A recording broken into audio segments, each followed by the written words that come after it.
여러분 안녕하십니까? 오시영 교수입니다.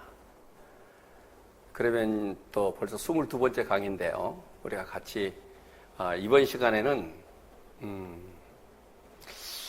변론을 중심으로 해서 같이 공부를 한번 해봅시다. 변론. 소송법과 민법의 모든 이론이 총망라되는 그런 관계니까 한번 같이 공부를 해봅시다.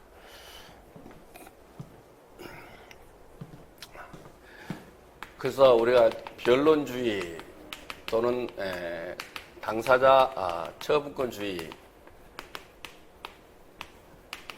이 두 가지 개념을 한꺼번에 우리가 살펴보죠. 이 두 개의 관계는 어떻게 되냐면 이렇게 보시면 돼요. 이렇게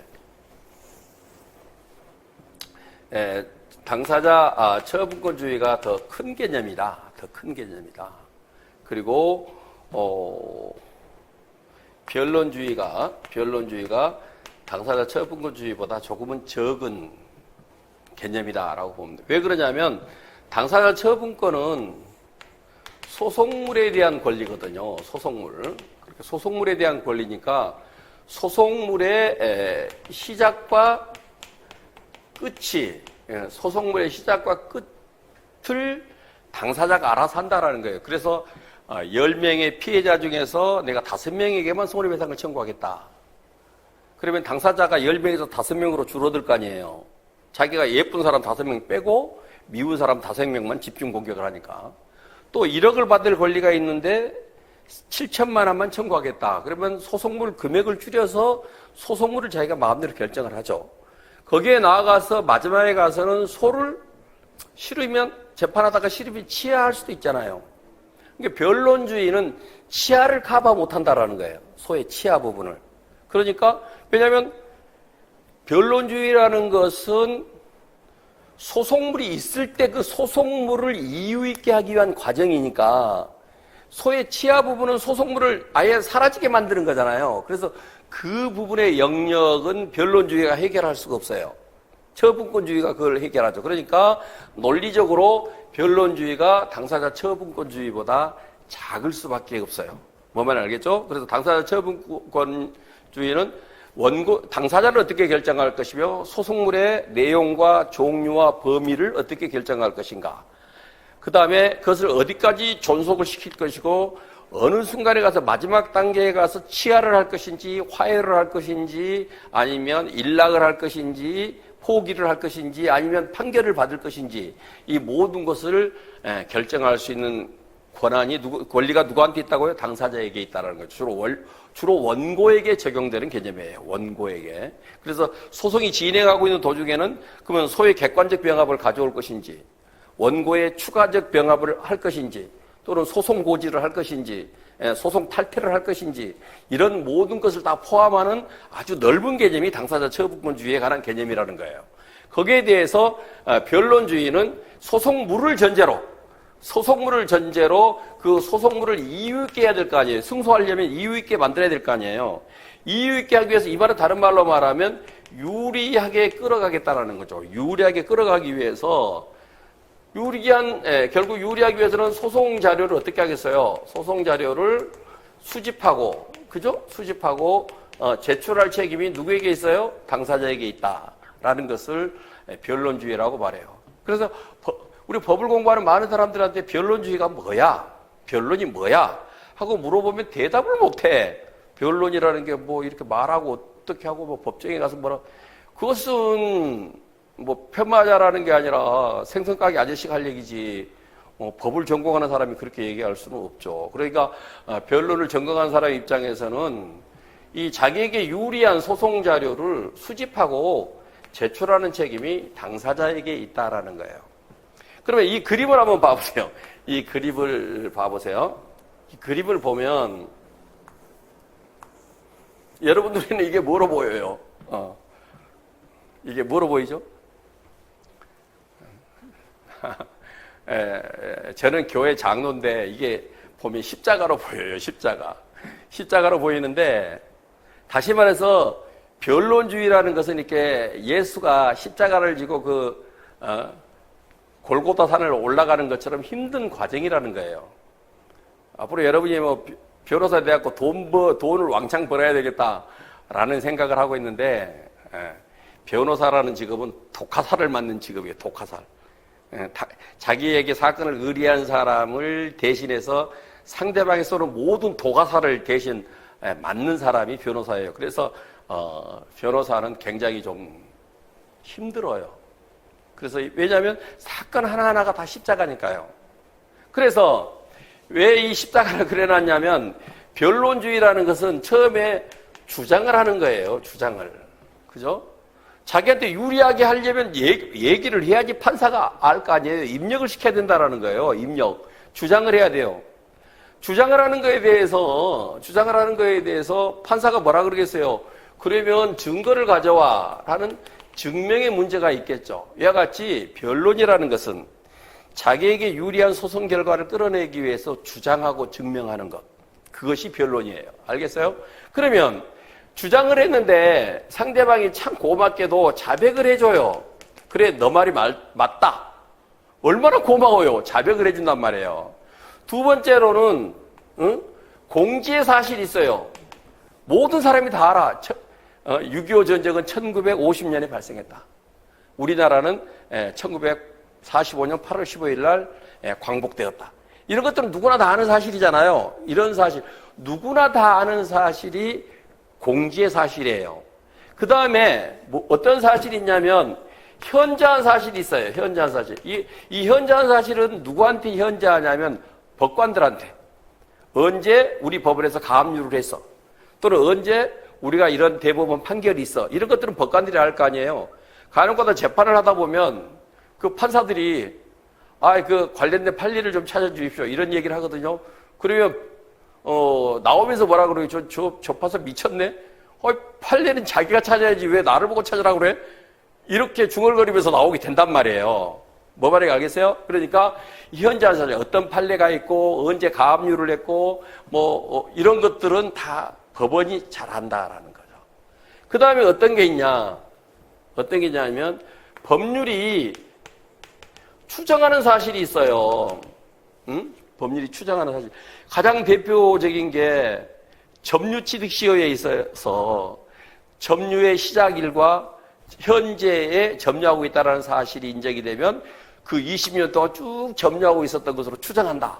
이런 규정이 있잖아요. 그러면 당사자는 20년 전에 내가 점유를 시작했다라는 사실과 지금 점유하고 있다는 사실만 주장하면 그 20년 나머지 몇 월 며칠을 언제 사람이 점유하고 있지 않을 수도 있잖아요. 그렇지만 법률 조문은 뭐라고 규정하고 있다고요? 추정한다. 이와 같이 법률이 추정하고 있는 규정들이 내가 주장하고 있는 사실 속에 추정하는 규정들도 있어요. 그 다음에 뭐냐니까 이릉의 원칙이 있어요. 이릉의 원칙. 이것은 뭐냐니까 고도의 경험칙이에요. 고도의 경험칙. 예를 들어서 탱크가 사람을 깔고 지나가면 그 사람은 납작한 오징어가 된다. 이런 거죠. 50톤짜리 탱크가 지나가는데 그 밑에 사람이 깔리면 할 말은 아니지만 예를 내가 웃자고 여러분에게 들었지만 얼마나 그 사람이 비참하게 죽겠어요. 그죠? 우리 판례도 그런 것들이 있잖아요. 버스가 다리 위를 지나갔는데 경상을 입었다. 말이 되나요, 그게? 건물을 지어서 100층짜리 건물을 지었는데 짓고 석 달 만에 무너져 버렸다. 그러면 당연히 건축업자한테 과실이 있는 것이 추정되지 않겠어요? 아니, 100층짜리 건물이 100년을 가도 시원찮을 판인데 지은 지 석 달 만에 무너져 내렸으면 당연히 거기에 공사상의 하자가 있는 거지, 추정이 되는 거지. 이런 것들이 고도의 추정이란 말이에요. 고도의 경험칙이란 말이죠. 그래서 이러한 사실들을 우리가 뭐라고 말하냐면 불요증 사실이라고 불러요. 증명할 필요가 없다. 그런데 이제 문제는 이 부분이죠. 이제 오래간만에 여러분들한테 색깔 있는 걸 한번 써봅시다. 색깔 있는 거. 이 부분은 뭐냐니까 다툼이 있는 사실이죠. 다퉈요. 원고가 주장을 했는데 피고가 다툰단 말이에요. 그래서 이 부분에는 뭐가 필요하냐니까 이제 이것이 우리가 요증 사실이라고 부르죠. 요증 사실. 증명해야 돼. 너가 주장했으니까 증명해야 돼. 그러다 보니까 판사가 뭐라 그랬어? 그럼 증명하시죠. 그럴 거 아니에요. 그러면 증명을 한단 말이에요. 그러면 우리가 증명의 체계를 먼저 보단 말이에요. 증명의 체계를 먼저 보면 증명의 그림에서 제일 먼저 필요한 게 첫 번째가 뭐냐니까 증거 능력이에요. 증거 능력. 증거 능력은 여러분이 이제 우리가 능력이라는 말은 뭐 에빌리티라는 말이 아니라 스테이터스라는 말이에요. 자격이라는 말이에요. 자격. 우리가 법률용어로 쓰고 있는 능력이라는 말은 뭐 내가 I can do 그런 말이 아니고 자격이 있느냐라는 말이에요. 스테이터스라는 거죠.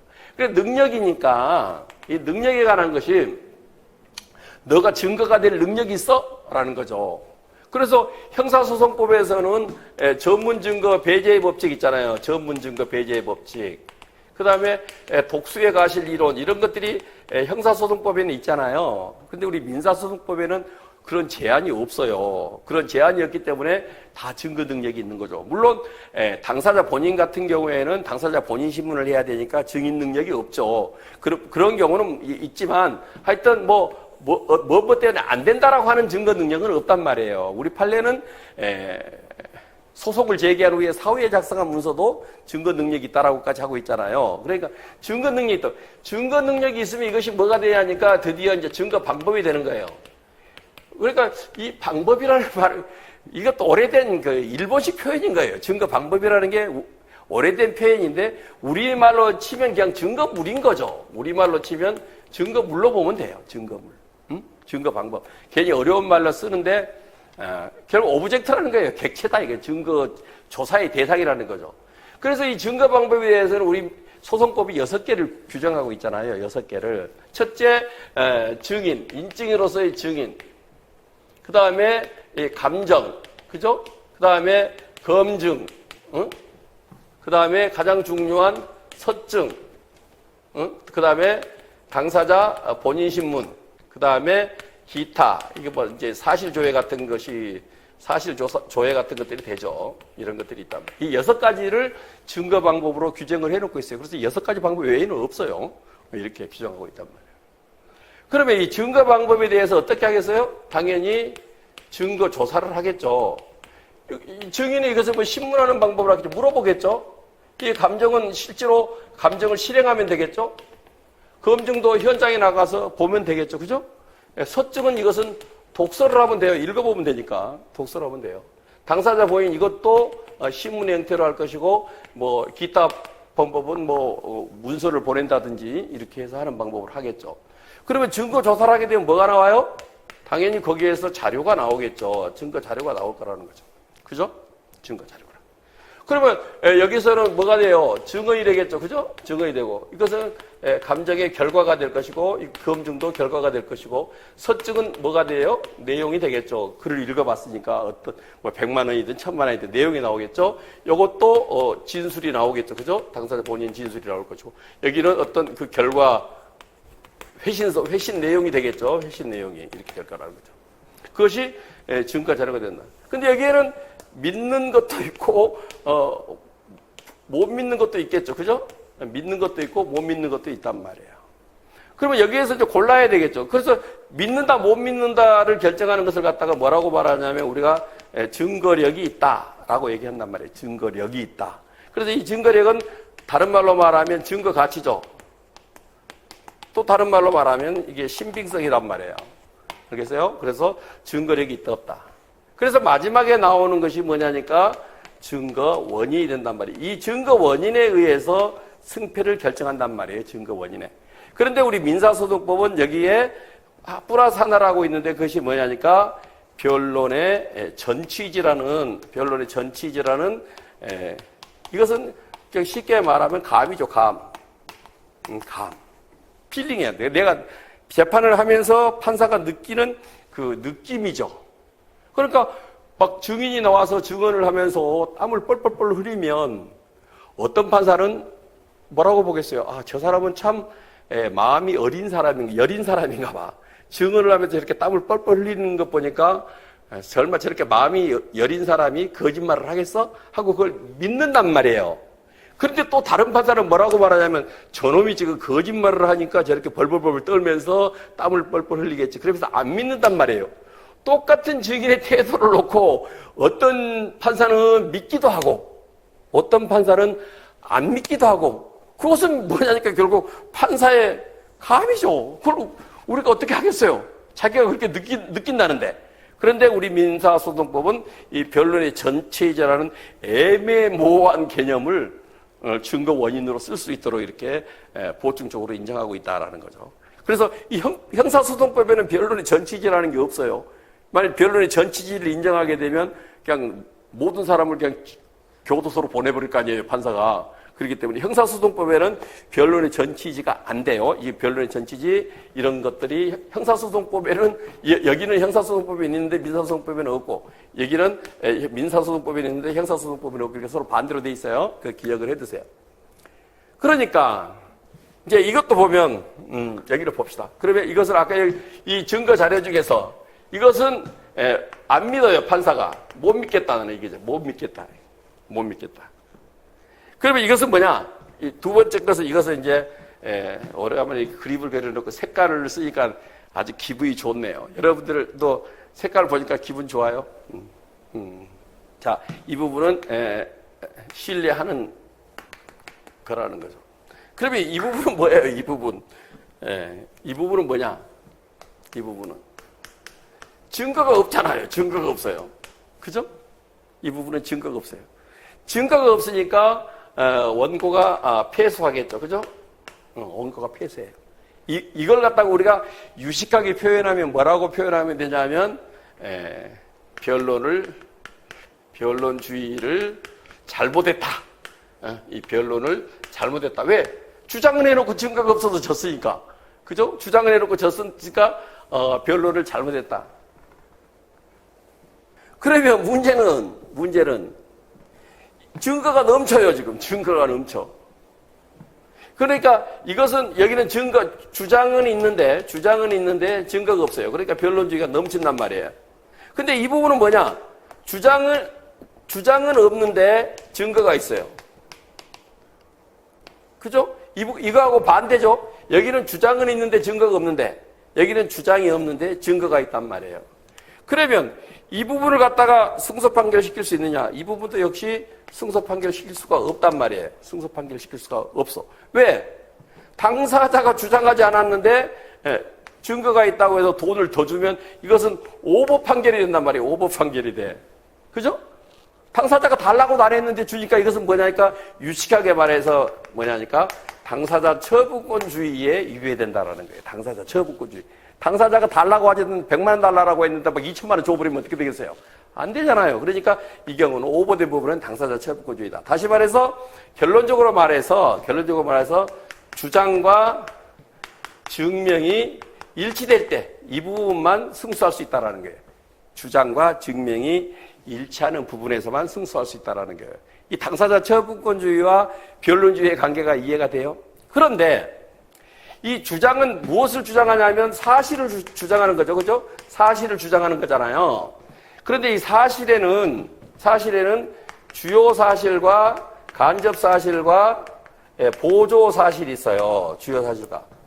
그래서 주요 사실은 쉽게 말해서 구속요건 해당 사실을 말해요. 구속요건 해당 사실.